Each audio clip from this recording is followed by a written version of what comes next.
Commission के लोग ये गए थे इसको पेटेंट कराने, जहां गए थे इंटरनेशनल एक संस्था है उसने कागज फेंक के मारे थे। इलेक्शन कमीशन केवल नाम का है, सारा खेल तो सरकार कर रही है। एक ही ऑफिस से काम चल रहा है देश का, सब कुछ तय करता है पीएमओ ऑफिस। कुछ गलत लोग भी इन पदों पे पहुंच जाएं तो देश का बेड़ा गर्क हो सकता है। इस देश की राष्ट्रपति भी बंधक है, कहीं निमंत्रण होता बेचारी जा नहीं सकती, जहाँ उसका हक होता है वहाँ निमंत्रण पे उसको बुलाया नहीं जाता। इसीलिए सरकार सीना ठोक कर कह रही है कि इस बार 400 के पार, यानी जो ईवीएम, जो वीवीपैट, जो बैलेट यूनिट, कंट्रोल यूनिट आप जिनसे चुनाव करा रहे हैं, आम जनता जिससे वोट डाल रही है, इस देश का वोटर जिससे डाला, वो किसी भी संस्था द्वारा, किसी भी नेशनल इंटरनेशनल संस्था द्वारा सर्टिफाइड नहीं है।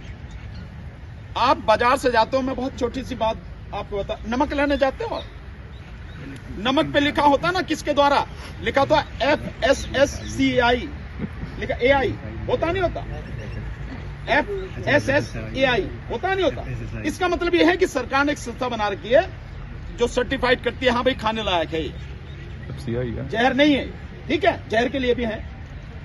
और इसी तरह से और कोई इंस्ट्रूमेंट हो, कोई भी चीज हो, तो उस पर बाकायदा मोहर लगी होती ना, ISI, पहले ISI था, अब IS हो गया होगा, ये भी होता है।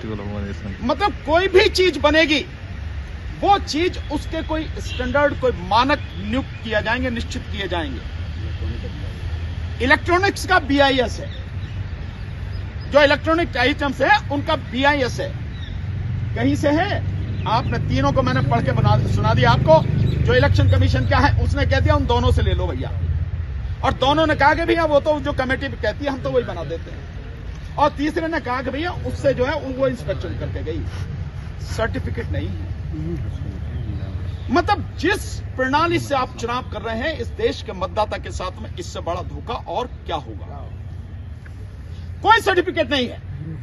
और मैं आपको बता रहा हूं, इलेक्शन कमीशन के लोग ये गए थे इसको पेटेंट कराने, जहां गए थे इंटरनेशनल एक संस्था है उसने कागज फेंक के मारे इनके। किस बात का पेटेंट करा रहे हो?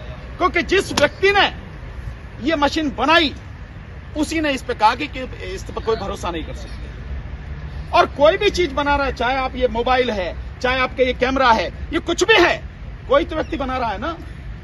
जो बनाने वाला है उसके विषय में पता होनी चाहिए। सबसे ज्यादा अगर उसके विषय में कोई भी ऑथेंटिसिटी दे सकता है, ऑथेंटिक बात कह सकता है, कोई सर्टिफाइड कर सकता है, तो वो व्यक्ति होगा ना कि ये कैसे करती है, क्या काम करती है।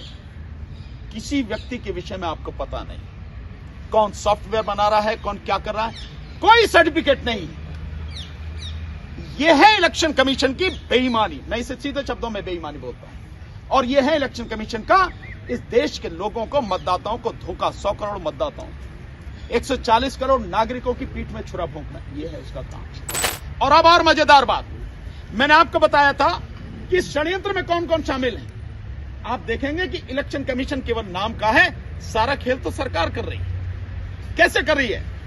ये जो मैंने आपको ECIL की जो RTI दिखाई, इसमें शुरू में ऊपर देखो, बिल्कुल ऊपर, यहां पे बिल्कुल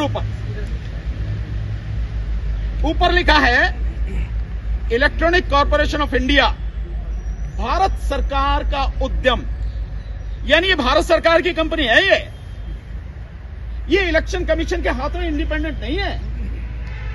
जिस देश में आज की तारीख में पिछले 10 साल से एक व्यक्ति ने पूरी सरकार को, हर डिपार्टमेंट को अपनी मुट्ठी में रखा हुआ है, ये उसका काम नहीं करेगा। तो इसका मतलब साफ है कि केवल कहने के लिए इलेक्शन कमीशन है, सारा काम सरकार कर रही है।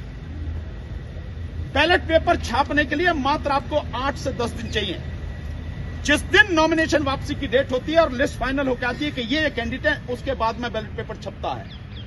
लेकिन ये मशीनों को बनाने के लिए, यहां से वहां तक भेजने के लिए सालों पहले काम होता है। सालों पहले वो कौन काम कर रहा है? वो सारे के सारे गवर्नमेंट ऑफ इंडिया के अंडर में सारा काम हो रहा है, यानी भारत सरकार काम कर रही है। वो भारत सरकार जिसे आप सब अच्छी तरह से उसके चरित्र को आज की तारीख में जानते हैं। और केवल यही नहीं, ये ECIL ही भारत सरकार का उपक्रम नहीं है। जो BEL ये काम करती है, किसके अंडर में काम करती है? इंफॉर्मेशन एंड टेक्नोलॉजी जो मिनिस्ट्री है, उसके अंडर में ये काम करती है ACIL।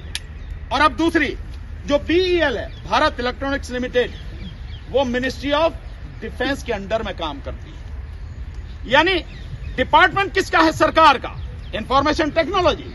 और दूसरा डिपार्टमेंट किसका है?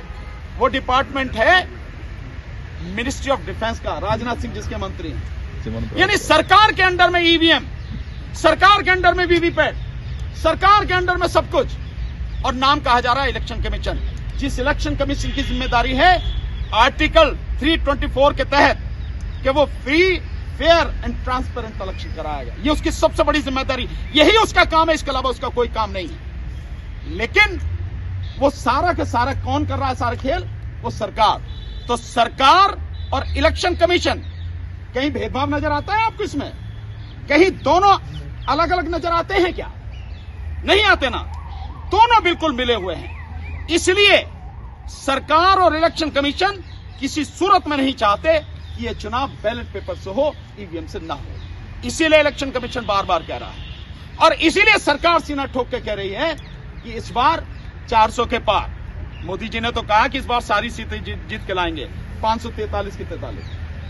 यह है असली कहानी, यह है पूरा का पूरा षड्यंत्र। तो सब कुछ जो हो रहा है ये सब इसमें शामिल हैं। कहने के लिए रह गया है इलेक्शन कमीशन इंडिपेंडेंट नहीं है। इलेक्शन कमीशन इंडिपेंडेंट काम नहीं करता। इलेक्शन कमीशन सरकार के साथ मिलकर काम करता, सरकार के लिए काम करता है। एक ही ऑफिस से काम चल रहा है देश का।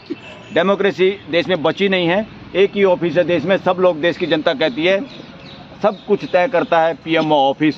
तो इसलिए डेमोक्रेसी के नाम पे शासन चल रहा है और संविधान शासन की इजाज़त नहीं देता। जो भी संविधान को इग्नोर करके शासन चलाने की कोशिश में है वो असली देशद्रोही लोग हैं। आप एडवर्टाइजमेंट सुनते हैं कि कुछ भी खाओ या कुछ भी मशीन लो, गाड़ी लो, ISI मार्का हो। अब देश में BIS है, आप गाड़ी भी लेते हैं, BIS स्टैंडर्ड है, भारत उसका कर दिया, इंडिया की बजाय भारत कर दिया BIS स्टैंडर्ड। मगर ये वोटिंग जो मशीन है इन पे कोई स्टैंडर्ड लागू नहीं, कोई कहीं से लाइसेंस नहीं इस तरह का लिया। ये देश के लिए सबसे जीने और मरने की लाइन है इलेक्शन। देश के लिए, देश के लोगों का सबसे बड़ा अधिकार कोई है, सबसे बड़ी प्रॉपर्टी कोई है तो वोटिंग है, क्योंकि इससे लोग अपनी इस पूरे देश की व्यवस्था में भागीदारी करते हैं। ये व्यवस्था संभालने का काम अकेले प्राइम मिनिस्टर का नहीं है, वो तो एक नौकरी है, अकेले राष्ट्रपति का नहीं है। इनके भरोसे बैठ के देश आंख मूंद के सो नहीं सकता।